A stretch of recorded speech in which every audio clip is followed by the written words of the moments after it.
पुष्पा नाम सुन के फ्लावर समझे क्या? फायर है मैं। ये मूवी तो आपने देखी ही होगी।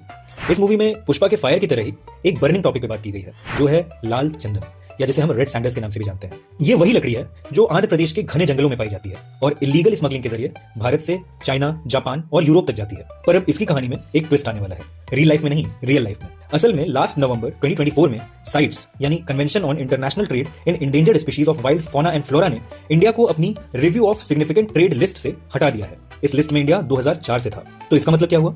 इसका मतलब ये हुआ कि अब इंडिया ऑफिशियली रेड सैंडल्स की प्राइवेट फार्मिंग को प्रमोट कर सकता है और एक्सपोर्ट भी कर सकता है, और वो भी बिना किसी रेस्ट्रिक्शंस के।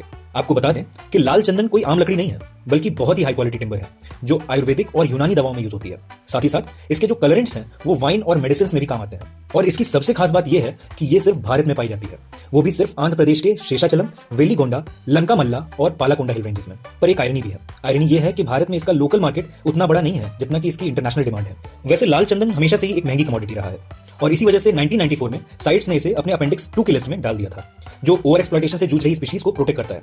1997 में इसे इंडेंजर्ड कैटेगरी से हटा दिया गया, पर IUCN ने फिर से 2022 में इसे हाईली इंडेंजर्ड डिक्लेयर कर दिया।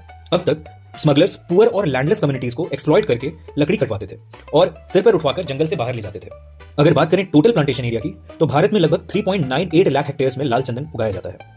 आंध्र प्रदेश के कडापा, राजमपेट, प्रोदत्तारू और तिरुपति वाइल्ड लाइफ मैनेजमेंट में इसका सबसे बड़ा नेचुरल ग्रोथ एरिया है।